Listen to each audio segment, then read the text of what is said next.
தெற்குல செந்தில் பாலாஜி போட்டிடுறாரு, நம்ம தம்பி பேரறிவாளன் போட்டிடுறாரு. என் மகன் தாயின் மார்ல கறந்த பால்வோட தூயவன். எங்க பிள்ளைகள் எல்லாருமே களங்கம் இல்லாதவங்க.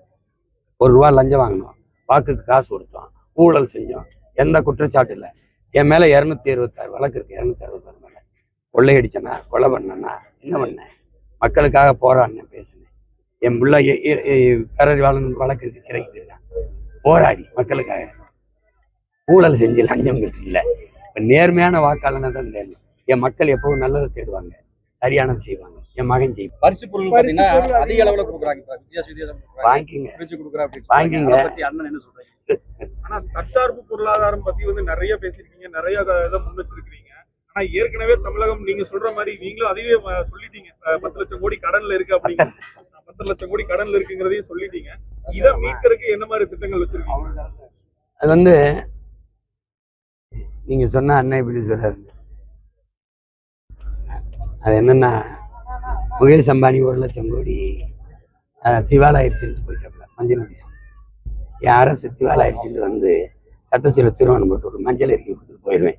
ஏற்கனவே இருந்தவன்ட்ட வாங்கிக்க, இதுக்கு அந்த கடனுக்கு நான் பொறுப்பு இல்லை. என் மக்களை கடன் சுமைச்சு வட்டி கட்டிட்டு வீழ்த்த முடியாது.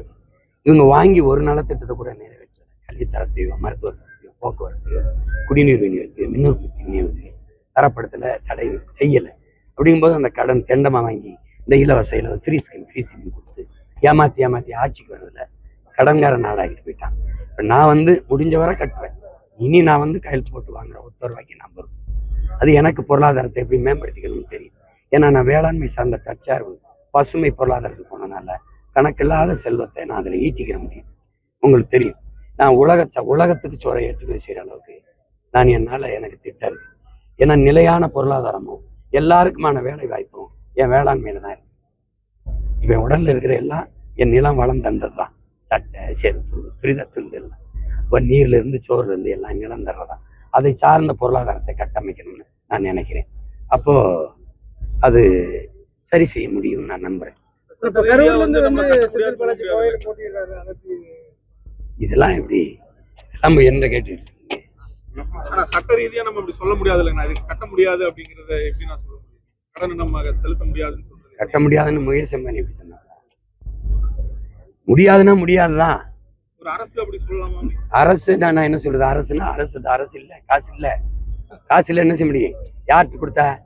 யாரை நம்பி கொடுத்தா? இதுக்கு முன்னாடி இந்த ஆட்சியாளர்கள்ட்ட நான் வேணா உனக்கு உதவுறேன், காவல்துறை அனுப்புறேன், இல்லை யாராவது அனுப்புறேன், அவன்கிட்ட போய் வசூலிச்சுக்க. நிறைய சொத்து வச்சிருக்காங்கல்ல, ஒவ்வொருத்தரும் பல லட்சம் கோடி சொத்து வச்சிருக்காங்க. அதை வித்து எடுத்துட்டு போ.